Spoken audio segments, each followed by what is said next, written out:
काय मग मंडळी, तुम्ही पण बनवता का हो अशी चटणी? जर भाजीला काही नसेल तर आम्ही घरामध्ये ही चटणी बनवतो.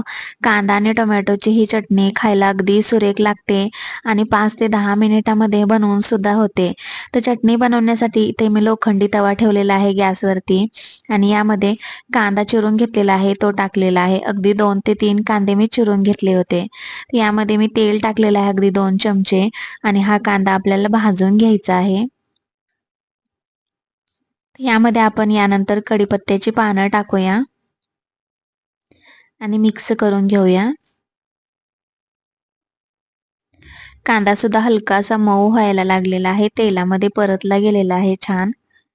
कलर चेंज होईपर्यंत आपल्याला हा कांदा परतून घ्यायचा आहे. आणि इथे बघू शकता कलर सुद्धा चेंज झालेला आहे कांद्याचा. यानंतर इथे मी 3 मोठे टोमॅटो जे आहेत ते कापून घेतले होते. तर ते टोमॅटो ॲड केलेले आहेत.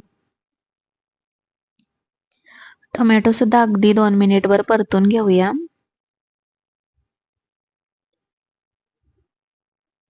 यानंतर यामध्ये तिखट टाकलेलं आहे आणि चवीनुसार मीठ टाकलेलं आहे. तर हे सुद्धा मिक्स करून घेऊया. या चटणीमध्ये पाणी वगैरे टाकायची काहीच गरज नाहीये. आपोआप टोमॅटो जे आहे त्याला पाणी सुटलेलं असेल. जर तुम्हाला हवं असेल तर तुम्ही थोडासा पाण्याचा चपका मारू शकता.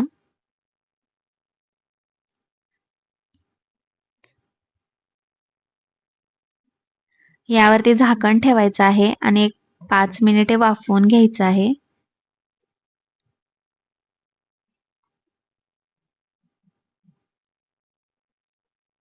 झाकण ठेवूया. यानंतर झाकण उघडून पाहूया आपण आणि इथे बघू शकता टोमॅटो सुद्धा हलकासा मऊ झालेला आहे छान. आणि ही चटणी खाण्यासाठी तयार सुद्धा झालेली आहे. आणि इथे आपल्याला सर्वात शेवटी कोथिंबीर टाकायची आहे.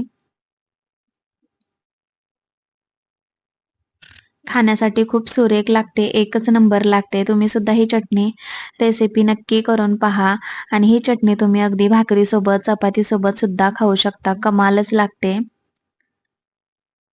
तर ही चटणी बनवा आणि मला नक्की कमेंट्स करून सांगा कशी झाली ही चटणी. आवडल्यास लाईक करा, शेअर करा आणि चॅनलला नक्की